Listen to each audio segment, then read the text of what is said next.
السلام عليكم. قاعد سقعان وما عندكش دبله تدفيك، تعالى اما اديك معلومتين حلوين في الانجليزي يدفوك. السلام عليكم يا مستر، انا دروس ضايع ومحتاجك حالا، انقذنا، انا بغرق اولى اعدادي ومش عارف اي حاجه في المنهج والدنيا بتضيع مني.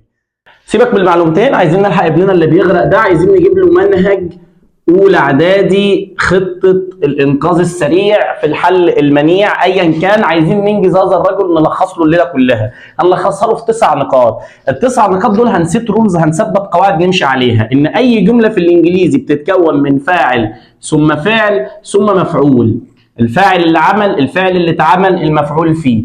الفاعل ده اي شخص، احنا عندنا اي، انا، هي، هو، شي، هي، ات، الغير العاقل، يو، انت، وي، احنا، زي، هم. احنا هنجيب اي شخص، هنجيب انثى مثلا، هنجيب ايمان مثلا.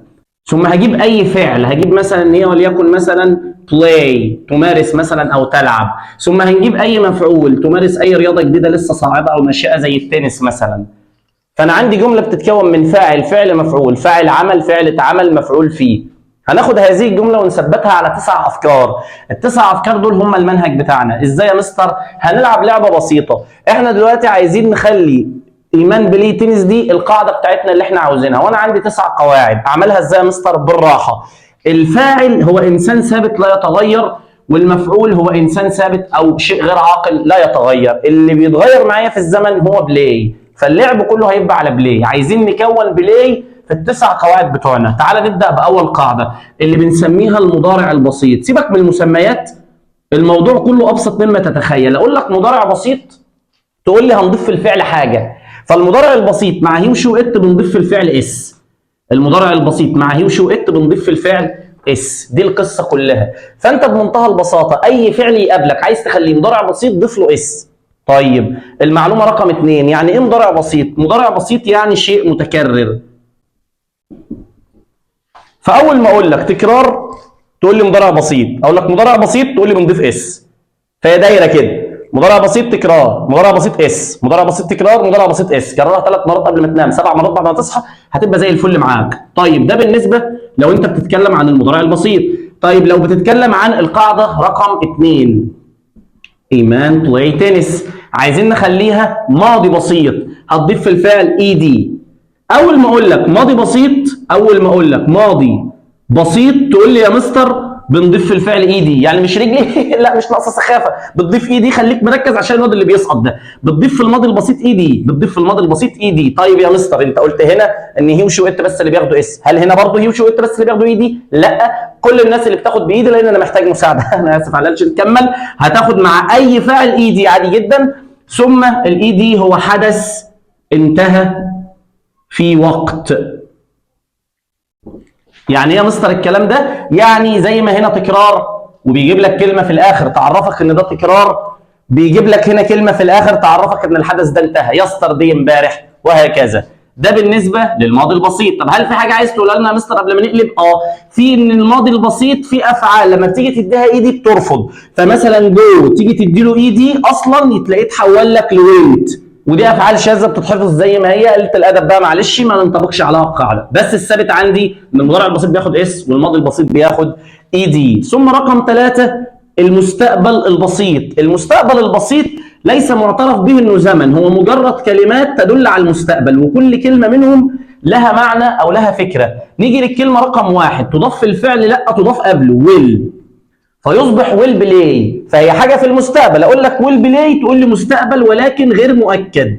غير مؤكد يعني ممكن يحصل وبنسبه 99.9% زي دي بتقول كده لن يحدث. ويل بلاي سوف يلعب، ممكن ما يلعبش. ويل ريد سوف يقرا، ما يقراش، الله اعلم. اول حاجه لازم تعرفها ان ويل بتيجي مع اي حد، اي ويل، هي ويل، شي ويل، يو ويل، زي ويل. تاني حاجه لازم تعرفها ان ويل بيجي وراها الفعل فاضي، ولا في اس ولا في اي دي، بمنتهى البساطه ثابت كده. طيب رقم 2 هي جوينج تو، كلمه منافيه لويل، كلمه منافيه لويل. جوينج تو هي بتيجي برضو مع كله، جوينج تو بلاي. بس الفكره بقى ان لما بتيجي مع اي بنكتب معاها ام، ولما بتيجي مع المفرد بنكتب معاها از، ولما بتيجي مع الجمع بنكتب معاها ار. فبتبقى اي ام جوينج تو بلاي. يعني لو قلنا ايمان ويل بلاي، لا هنقول ايمان از جوينج تو بلاي. طيب ايه الفرق بين دي ودي؟ الاثنين مستقبل مفيش فرق، توأم. بس التوأم لابد من حسنه مختلفه، شامه، مناخير اطول، ودان اقصر، ايا كان. فويل غير مؤكده، بينما جوينج تو مؤكده تقريبا. يعني نقدر نقول ان ويل جات طايش، شاب طايش بيقول اي كلام، بينما جوينج تو شاب عامل خطه ومخطط لكل حاجه. ازاي الكلام ده يا مستر؟ يعني لو واحد قال وهو ماشي في الشارع انا مسافر اي ويل ترافل، محدش يصدقه، لانه في الاغلب ما فيش في جيبه غير 12 جنيه ونص، مش هيودوه اخر الشارع. بينما لو الراجل التاني ده قال جوينج تو، ده ممكن يكون مخطط ان هو عاين مبلغ في جنب بيدبقه بقاله كام شهر، وهياخد خطوه ان شاء الله ربنا يكرمه ويعمل. حتى عند الاجانب لما بييجوا يقولوا ويل بلاي بيبقوا عارفين ان الواد ده بيلعب بيها، يعني يقول لها مثلا ايه اي ويل ماريو، هتجوزك، عارفين ان هو ايه هيسيبها ويخلع في الاخر. بينما جوينج تو ممكن يعمل زي كريستيانو كده بعد 5 سنين ان شاء الله يحس ان هي ايه يلا بينا. جوينج تو ان في نيه، في خطه انه ان شاء الله هيعمل هذا الموضوع. طيب رقم 4، الفكره الرابعه عندك عمك الحاج بلاي مضارع مستمر. مضارع مستمر يا مستر، يعني ايه مضارع مستمر والكلام ده يا مستر؟ اول حاجه يقول لك مستمر قول له اي ان جي، يقول لك اي ان جي قول له مستمر، ما حدش احسن من حد. اول ما يقول لك اي ان جي قول له مستمر، اول ما يقول لك مستمر قول له اي ان جي. ولكن لابد معاه يجيب لك مع اي ام ومع المفرد از ومع الجمع ار. طيب ايه يا مستر ايمان از بلاينج؟ ايه الفرق بينها وبين ايمان بلايز؟ بالراحه، احنا قلنا مضارع بسيط يعني تكرار، مضارع بسيط يعني تكرار فبتضيف اس، مضارع بسيط يعني تكرار فبتضيف اس، مضارع مستمر يعني حالا.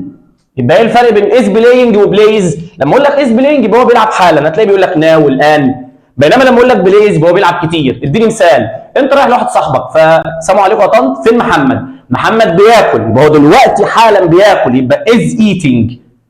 طب انت بتسال محمد بتقول له يا محمد انت بتاكل ايه كل اربع كل خميس؟ لو انت من ضد ام العظماء مثلا تاكل محشي مثلا، يبقى ايتس عشان متكرر عنده الموضوع. ف المضارع البسيط تكرار، المضارع المستمر بيحصل حالا. ده باختصار 60% من قواعد المنهج. طيب نكمل، ننزل؟ لا ما ننزلش، هغفلك وامسح. نكمل الشوط الثاني زي الماتشات كده، بنكمل مع بعض الثلاث قواعد اللي فاضلين. هنيجي مع بلاي برضو ونضيف اضافه جميله جدا قبلها اللي هي كان يستطيع. فبنقول مثلا كان بلاي، ايه اللي محتاج تعرفه عن كان؟ ان بتيجي مع اي فاعل، اي كان، هي كان، شي كان، يو كان، وي كان، وتعرف ان بيجي وراها فعل فاضي. هي تعتبر من اخوات ويل كده، بس من ام واب تانيين كان في بينهم مشاكل وسابوا بعض. بعد كده كان ممكن نشيلها ونحط شود، برضه شود بلاي، وهكذا. بتيجي برضه مع اي حد، اي شود، هي شود، يو شود، وي شود، زي شود، ام محمد شود، عم سعيد العجلات شود، كل الناس شود، وبيجي وراها فعل فاضي.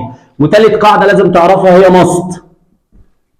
ماست دي خالتك الحاجه ماست دي بتعمل ايه يا باشا؟ برضه بيجي وراها فعل فاضي ما فيهوش اي اضافات، وبتيجي مع اي فعل. طب يا مستر ما كده ويل وشود وكان زي بعض، ايه الفرق؟ اقول لك الفرق، هم كلهم بيجي وراهم فعل فاضي، كلهم بيجوا مع اي فعل، لانهم عيله واحده، عيله ولاد الناقصه. ممكن نبقى نشرحهم في مره ثانيه، بس احنا مركزين دلوقتي على منهج اولى اعدادي. المهم العيله دي بتتميز بالمعنى بقى يا باشا. واللي احنا قلنا للمستقبل كان يستطيع، لو انت بتقدر تعمل الحاجه دي بتقول اي كان، انا اقدر اعمل كده، او ما اقدرش.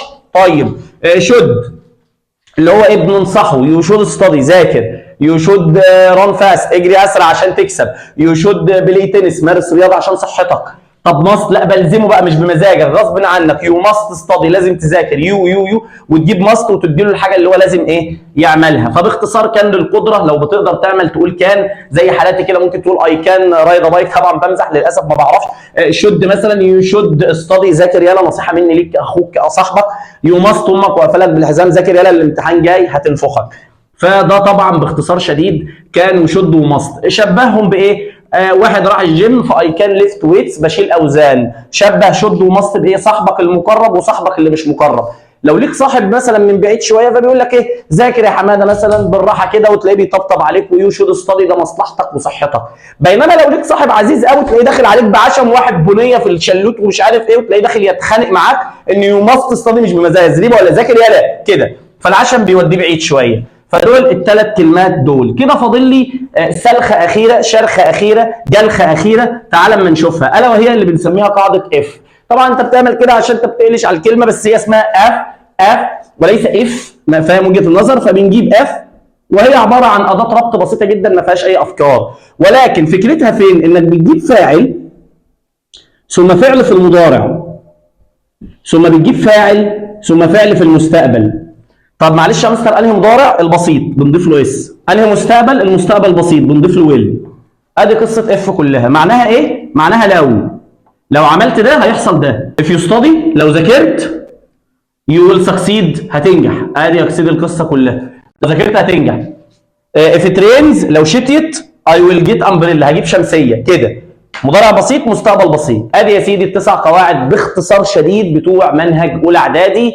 اعتقد كده يكفي، ذاكرهم كويس، اسمع الفيديو مره واتنين، لم اصحابك، قط الراجل اللي قاعد ده، اسمع الفيديو لما تروح، لم حماده، لم محسن اللي في ايده حاجه يسيبها، واسمع الكلام ده كله كويس وحطه في دماغك وراجعه مره واثنين وثلاثه. وهسيب لكم في الديسكربشن تحت لينك الفيديو فيه شرح كل ده ملخص بسيط جدا، وعليه امتحان وعليه افكار تقدر انك تراجع منها. ولو عندك اي مشكله ثانيه زي صاحبنا سيبها لنا في الكومنتس. اتمنى تكونوا استفدتوا معانا، وانتظرونا في فيديوهات قادمه. ما تنساش اللايك والشير والمتابعه.